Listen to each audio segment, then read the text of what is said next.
বিষয় হচ্ছে গুণমূল্য বাবা থেকে। আমি ক্লাস 7 এ পড়ি।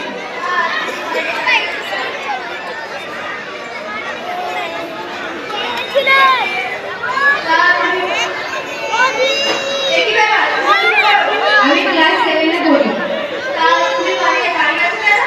জি ম্যাম, আমি ক্লাসে গিয়েছিলাম কিন্তু স্যার আমাকে বাইরে বার করে দিয়েছে। কেন, তোমার পড়া হয়নি?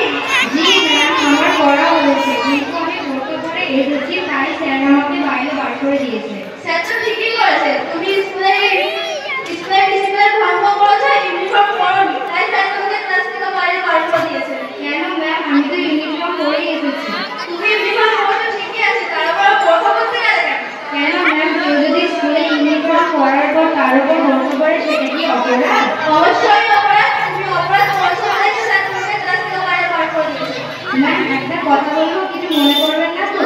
হ্যাঁ বলো, তোমার বক্তব্য আমি শুনে দেখি। ম্যাম, আপনি আপনার বাড়ির চাকরের কাছে 100 টাকা দিয়ে বললেন 2 কেজি চাল ও 1 কেজি ডাল আনতে, বাকি 10 টাকাটাই খাবার খেতে। আপনার বাড়ির চাকর আপনার কথা মতো 2 কেজি চাল এবং 1 কেজি ডাল এনেছে, বাকি 10 টাকা একটি চকলেট কিনে আপনাকে দিল। এখন আপনিই বলুন, আপনি কি তাকে বাড়ি থেকে বার করে দেবেন? না না, বাড়ি থেকে বের করে দেবো কেন? কেন, সে তো আপনার কত আনন্দ করেছে, তা আপনি তাকে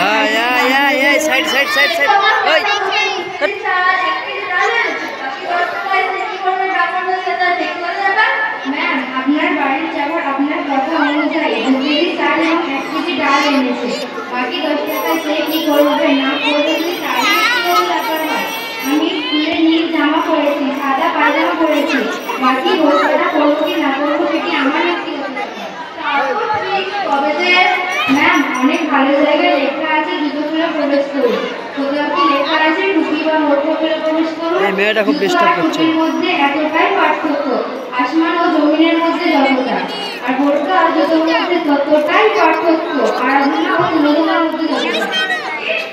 এত বড় আমার মুখে আমি বের বলো। ম্যাম, একজনের পরিচয় অন্যায় প্রতিবাদ করার অধিকার সকলেরই আছে, আর স্কুলের নিয়মাবলীতে বললাম না, সাইড হতে। আর বোরকার কথাও লেখা নেই। দুটো করে আসলে আপনারা কি কিছু বলেন? আর বোরকা আরো উপনীত খেয়েও পড়েন কেন? আমার তো মনে হয় যারা এই বোরকার বিরুদ্ধে কথা বলে তারা মারাত্মক ভুল করে। পৃথিবীতে এত শ্রেণীর মানুষ আছে যারা এই বোরকার বিরুদ্ধে কথা বলে। ম্যাম, বেড়ালকে চায় মাছের হাড়ি ঢাকা রাখুন, আর গাড়ির টিন টায়ারের ভিতরে থাকে কেন জানেন? কারণ সেটি হয় অত্যন্ত নরম, আর সেটি যদি তার ভিতরে না রাখা হয় সে তার গন্তব্য স্থানে পৌঁছাতে পারবে না। আর এই ছাড়িয়ে একটা লালিত লোভনীয় শরীর পর্দার ভিতরে না রাখে সে তার গন্তব্য স্থানে জান্নাতে প্রবেশ করতে পারবে না। আর তার বিচার তারাই করবে যারা পশুকে বিচার করে।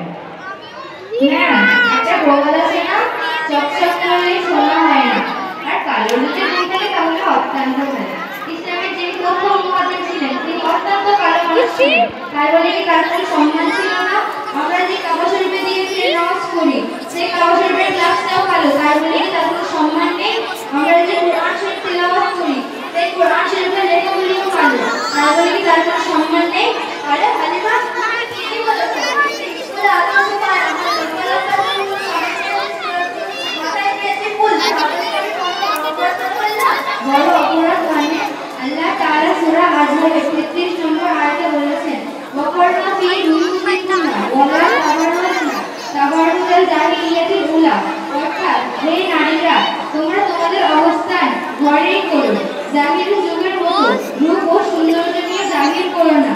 আর সহিহ মুসলিম শরীফ হাদিসে আছে, যে নারী নিজেকে অন্যের প্রতি এবং অন্যকে নিজের প্রতি আকৃষ্ট করার জন্য খোলামেলা ড্রেস পরিধান করে বাইরে বের হয়, তাদের সম্পর্কে নবী সাল্লাল্লাহু আলাইহি ওয়াসাল্লাম অন্য হাদিসে আরো বলেছে, লা ইয়াদখুলুল জান্নাতা ওয়া লা ইয়াজিদনা ইল্লা আরা, অর্থাৎ তাদের জান্নাতে যাওয়া তো দূরের কথা, জান্নাতে সূর্য পর্যন্ত পাবে না।